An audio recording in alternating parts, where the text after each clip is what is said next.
What does it take to hold the line? To be the final, fragile barrier between your comrades and annihilation? Is it sheer firepower? Overwhelming numbers? Or can the unyielding will of a single man, armed with nothing but courage and a sidearm, defy the very logic of modern warfare? This is not a legend. This is a story of desperation and resolve, etched into the frozen earth of the Eastern Front. The place, the shattered village of Kholm, a pathetic smudge on the map of northwestern Russia. The date, January 23rd, 1942. The temperature, 40 degrees below zero. In this icy hell, surrounded and outnumbered, a lone German lieutenant and a dwindling band of defenders clung to a pocket of ruins they called Festung Kholm, the fortress of Kholm. And as the Soviet noose tightened, one man would be pushed to the absolute limit, fighting for 3 days with just a pistol in his hand, waiting for a relief that might never come. To understand the crisis, we must first understand the battlefield.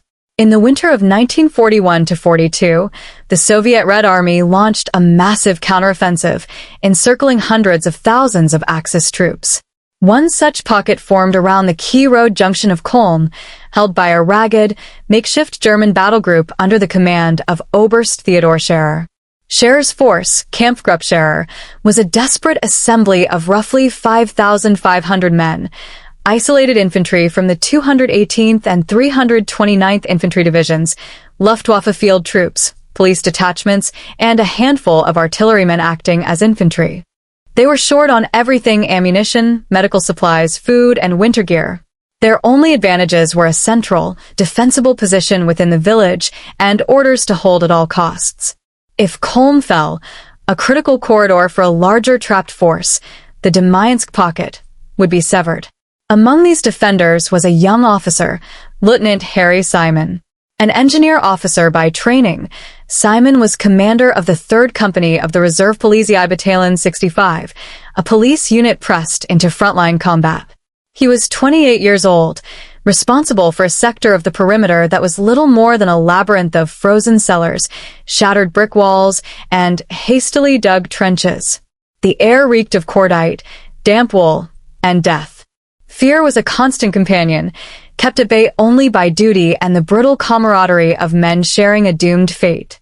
The Soviet forces surrounding them were elements of the 3rd Shock Army's 33rd Rifle Division and 391st Rifle Division.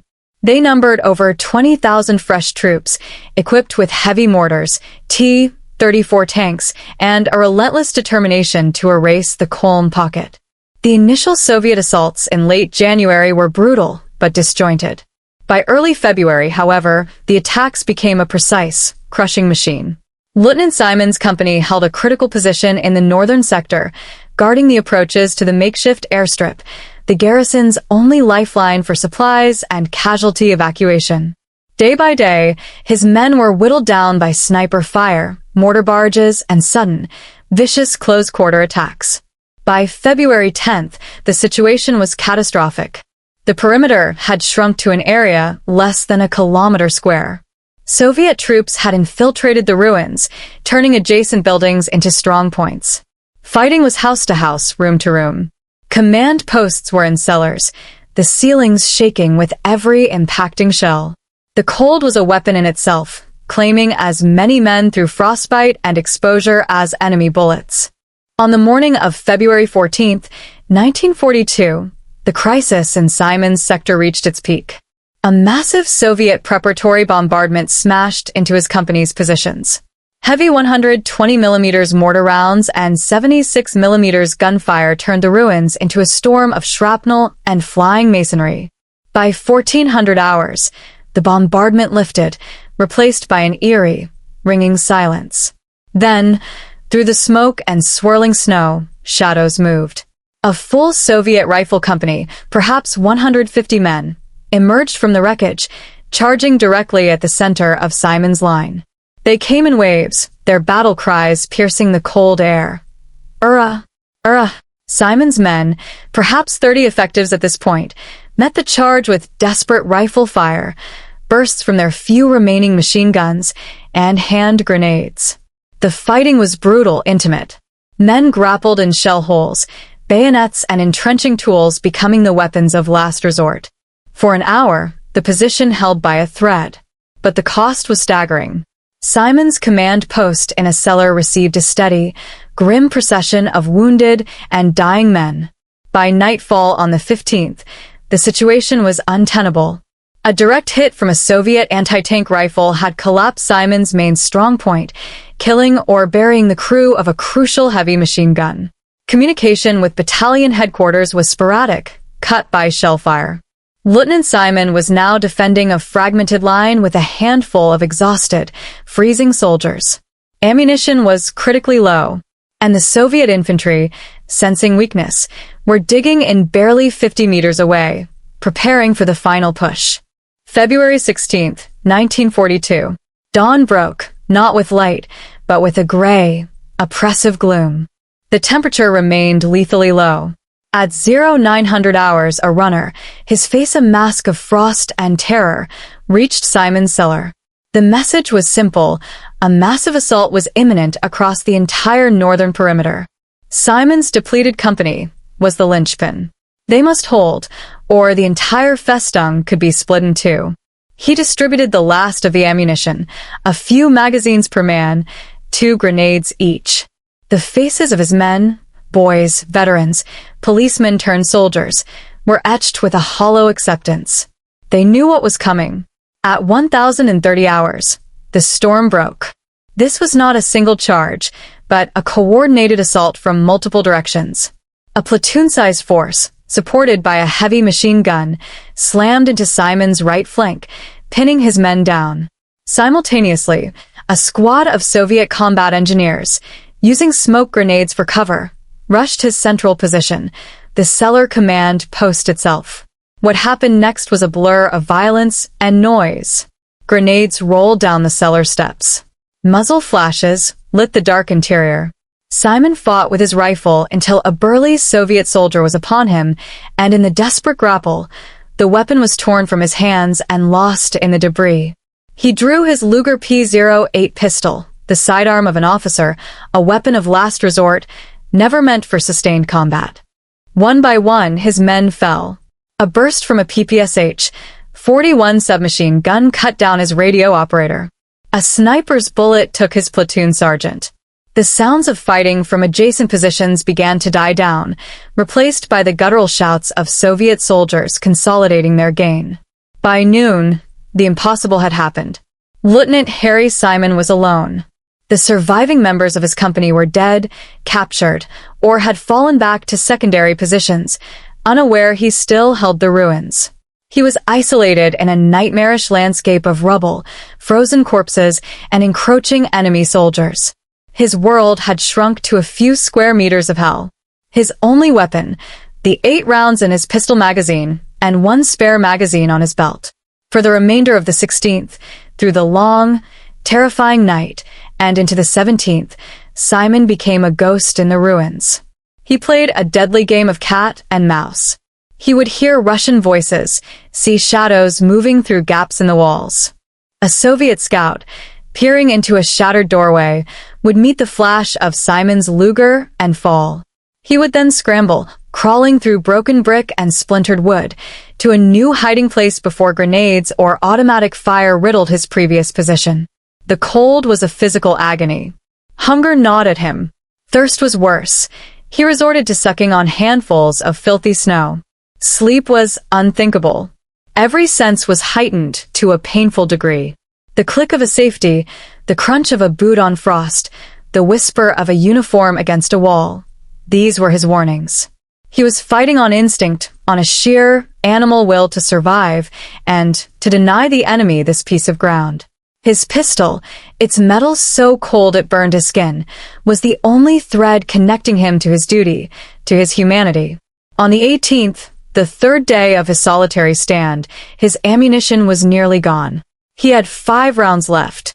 Soviet soldiers, now methodically clearing the area, were everywhere. He watched from a hole in a foundation as they set up a light mortar position barely 30 yards from his hiding spot. He was out of options, out of strength, and nearly out of hope. The end, when it came, would be quick. He prepared his last grenade, not to throw, but to use on himself and any enemy who found him. The fortress of Kholm, it seemed, was about to claim another soul. But the story of Kholm was one of tiny margins and desperate gambits. While Simon fought his lonely battle, Oberstscherer had orchestrated one final, critical effort. Every remaining able-bodied man, cooks, clerks, walking wounded, had been formed into a thin, mobile reserve. And on the morning of the 18th, Scherer received word. A relief attempt, Unternehmen was finally launching from the outside. A spearhead from the 122nd Infantry Division was fighting its way east, driving a corridor through the Soviet lines. Inside the pocket, Scherer committed his last reserve in a localized counterattack against the Soviet positions in the northern sector, the very sector where Simon was trapped. The goal was not to break out, but to disrupt, to confuse, and to link up with any isolated pockets of resistance. From his hole, Lieutenant Simon heard a new sound. The sharp, rapid report of German machine guns, the familiar blast of German stick grenades. It was close and getting closer. A firefight erupted around the Soviet mortar position. Through the haze of smoke and snow, he saw gray uniforms, a squad of German assault engineers, led by a fierce Feldwebel, storming through the ruins. This was his moment. Summoning the last of his strength, Simon did not retreat towards the German lines. Instead, he attacked towards the sound of his comrades. As the Soviet mortar crew turned to face the new threat, Simon rose from the rubble. He took careful aim with his Luger, a weapon now as much a part of him as his own hand, and fired. 2 shots. One Soviet soldier fell. The distraction was enough.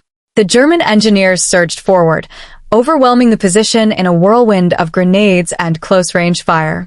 The Feldwebel stared in disbelief at the apparition that emerged from the ruins, a frost-covered, hollow-eyed lieutenant, uniform in tatters, clutching an empty pistol. Simon simply said, *3. Kompanie, Polizei-Bataillon 65. Wir halten den Abschnitt Stern. 3rd Company, Police Battalion 65. We are holding the sector. He had done it. For 3 days, he had denied the enemy a key breach in the line. His solitary, pistol-armed resistance had, in its own small way, helped maintain the integrity of a perimeter that by all rights should have collapsed. He was taken back to the main command bunker, suffering from severe exhaustion, frostbite, and shock. But he was alive, and Kholm still stood. The fortress of Kholm would hold out for a total of 105 days, until it was finally relieved on May 5, 1942. The cost was horrific. Camp Oberstscherer suffered over 1,500 dead and 2,200 wounded. Soviet losses were estimated at over 10,000. The pocket had served its strategic purpose, tying down massive Soviet forces. For his almost superhuman display of courage and tenacity, Lieutenant Harry Simon was personally decorated by Oberstscherer. He was awarded the German Cross in Gold, a high award for repeated acts of bravery. Later, on November 4, 1942, his actions were recognized at the highest level. Adolf Hitler himself presented Simon with the Knight's Cross of the Iron Cross.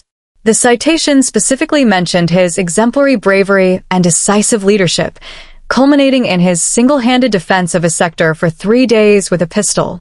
Simon survived the war, passing away in 1979. His story, while extraordinary, is a stark testament to the Eastern Front's unique brutality, a war where men were often reduced to their most primal state, where willpower sometimes outweighed firepower, and where the line between futility and heroism was as thin as the last round in a pistol magazine. The legacy of Kholm, and of men like Simon, is complex. It is a tale of tactical tenacity and immense human suffering set within the broader context of a criminal war of aggression. It reminds us that within the vast, impersonal machinery of total war, individual acts of endurance still have the power to shape events, for better or for worse, in the most desperate of circumstances. This was just one of countless untold stories from the Second World War. A story not of grand strategy, but of individual fortitude in the face of annihilation. Subscribe to World War II Records as we continue to bring these forgotten chapters of history back to life.